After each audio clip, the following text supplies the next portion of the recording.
Vasco da Gama. Fala família vascaína, aqui é Erasmo Romão comandando mais um vídeo do Vasco 10 nesta segunda-feira, dia 15 de setembro. E num dia meio que o Vasco não conseguiu mais uma vitória, né? Mais um dia, mais um jogo, mais uma partida sem vencer. Mas você que está chegando no nosso canal, se inscreva, deixa seu like, seu comentário é importante pra gente, seu nome e sua cidade para rolar aquele abraço no final do vídeo. E lá no Instagram, @Vasco10RD. E o Vasco volta a errar e deixa a vitória escapar no fim, em São Januário. Já bastante tempo que o Vasco não vence em São Januário. Eita, Diniz! Rapaz, Diniz e seus comandados aí aprontaram e o Vasco deixou escapar os 3 pontos aí. Chama meu amigo Gilson Santos, né, para destrinchar o que aconteceu, o que o Vasco não fez, né, para conseguir a vitória em Gilson Santos. Olá, Erasmo! Olá, você que está chegando a Vasco 10 dessa segunda-feira. E Erasmo, pela 23ª rodada do Campeonato Brasileiro, o Vasco da Gama e Ceará empataram ontem por 2-2 em São Januário. É o 7º jogo sob o comando de Fernando Diniz na competição que o Vasco não consegue vencer jogando em seus domínios. Até aqui, Fernando Diniz teve apenas uma vitória em São Januário. Com muitos erros no sistema defensivo, o Vasco falhou nos 2 gols da equipe cearense. O Vasco começou até bem a partida, logo aos 20 minutos do primeiro tempo. Felipe Coutinho, que marcava o seu 100º jogo com a camisa do Vasco, cobrou uma falta no ângulo do goleiro cearense e fez 1-0 Vasco. Logo na sequência, poucos minutos depois, uma falha do Matheus Carvalho, que substituía ali o volante Tietê, vacilou, a bola sobrou para o atacante do Ceará, o Galeno, que empurrou para os fundos da rede e empatou o jogo para o Ceará. O Vasco foi para o intervalo, não conseguiu se achar no primeiro tempo. O Ceará jogou até melhor do que o Vasco da Gama, mas no intervalo, Fernando Diniz fez uma mudança, colocando o atacante Andrés Gomes, o colombiano, entrou exatamente no lugar do Matheus Carvalho. O Vasco voltou a ter posse de bola, mais volume de jogo, pressionou o Ceará, melhorou na partida, até que aos 30 minutos da segunda etapa, a torcida já estava ansiosa com esse gol do Vasco da Gama, que dominava, mas não conseguia fazer o gol.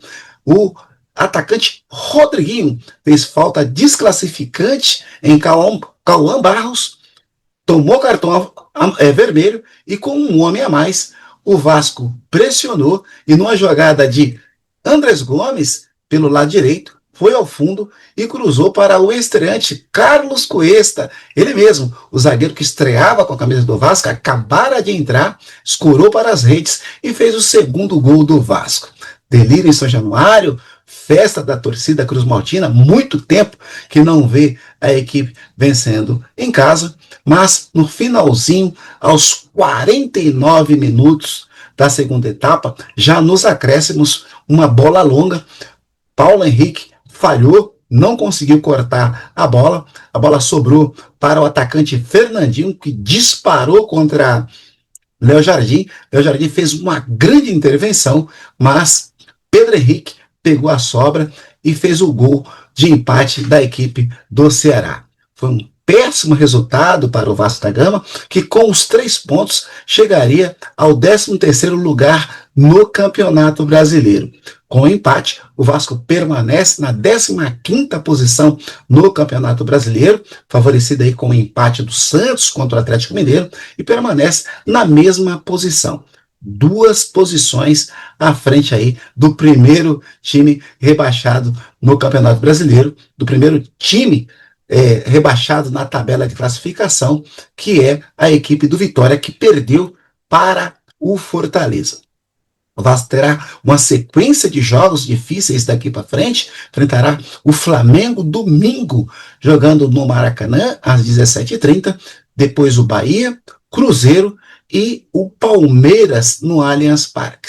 Então o Vasco terá adversários do primeiro escalão do futebol brasileiro, que estão disputando título, e para o duelo contra o Flamengo, o Vasco não contará com o zagueiro Lucas Freitas. O zagueiro que foi substituído na partida de ontem, tomou o terceiro cartão amarelo e está fora do clássico de domingo. Portanto, a missão do Vasco não será fácil daqui para frente, é que permanece muito próximo ali da zona da degola, e o torcedor ficou muito decepcionado com o que viu do Vasco. Um torcedor que estava animado com a classificação para a semifinal da Copa do Brasil teve essa frustração, e Fernando Diniz terá aí que tirar um tiro da cartola para poder enfrentar no próximo domingo o líder do campeonato, que é nada mais, nada menos do que o rival Flamengo. Fico por aqui, Erasmo, e volto amanhã para trazer mais informações, mais notícias do Vasco da Gama. Um grande abraço e até lá. É isso aí, Gilson Santos. O Fernando Diniz, 23 jogos pelo Vasco e apenas 6 vitórias. O descompromisso com a vitória é fortíssimo, né? E pior do que isso é ouvir as explicações dele, né, para suas convicções ali. O Diniz cada vez mais se revelando um péssimo leitor ali na beira do gramado. A leitura de jogo do Diniz é uma coisa absurda, horrorosa. Além dessas 6 vitórias em 23 jogos, né, o Vasco no Campeonato Brasileiro não conseguiu emplacar 2 vitórias seguidas. Também 6 vitórias, né? É difícil você conseguir fazer 2 seguidas, e a sequência, como o Gilson falou, não é nada boa, nada agradável.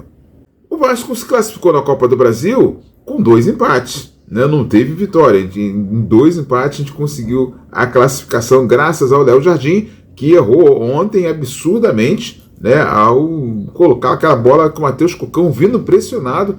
Ele era para despachar a bola, fazer qualquer coisa, né, menos botar para o gol e menos dar para o Cocão, né, mas aconteceu a segunda opção e o Vasco tomou aí aquele primeiro gol, uma jogada bizonha, né, que começou com o nosso goleiro, né. O Cocão também teve a sua parte, que ele com a perna direita, né, ele um passe pressionado ali, ele tinha que isolar também a bola, ele só não podia botar a bola dentro do gol, ele tinha que fazer qualquer outra coisa com a bola, né? Menos dar a bola no gol e nem menos tentar o passe pro companheiro apertado também. É incrível como o Vasco Fernando Diniz sempre toma um baile dos outros treinadores, né? Sempre com um jogador a mais cedeu o empate. O único treinador que o Fernando Diniz conseguiu superar foi o Ancelotti, né, contra o Botafogo. Não conseguiu também vencer, mas pelo menos conseguiu contornar as situações adversas ali, mas pelos erros do Ancelotti, né? Se ele fosse um pouco mais lúcido, teria dado também um nó no Vasco também. Então o Diniz sempre tomando baile, e essa vai ser a nossa cena, porque eu não vejo situação da diretoria trocar de treinador, né? E a gente vai ficar à mercê desses erros aí, e com 23 pontos ainda, tem que ganhar pelo menos 22 pontos, são 7 vitórias, né, que o Vasco precisa, e só começando pela essa sequência é difícil, é claro que, e coladinho no Z4, é claro que teremos problemas, a pressão vai aumentar, vai continuar em São Januário. E eu quero mandar meu grande abraço ao Eduardo Rubim, lá de Teutônia, Rio Grande do Sul, narrador, comentarista, o homem lá do Lidu Esportes no YouTube. Aí você pode encontrar Lidu Esportes, sempre uma resenha esportiva aí, rapaz, alguns debates acalorados, ainda mais quando o assunto é Neymar. Assunto Neymar, rapaz, dá ruim com o Eduardo Rubim, com o Gilson Santos, é uma discussão só. Mas então você pode conferir lá no YouTube, Lidu Esportes, que vai ser uma resenha bacana para você acompanhar. Você que está com a gente, deixa o seu like, é importantíssimo para nós. Sua inscrição também, se não for inscrito, pode deixar sua inscrição, ajuda. E também comentários, né? Seu nome, sua cidade, e lá no Instagram, @Vasco10RD. Eu vou ficando por aqui. Qualquer notícia interessante aí, alguns dados importantes, a gente vai colocar na rede, né, para você acompanhar o nosso trabalho. Valeu, galera. Um grande abraço, uma boa segunda-feira na medida do possível. Valeu. O Vasco é para quem acredita.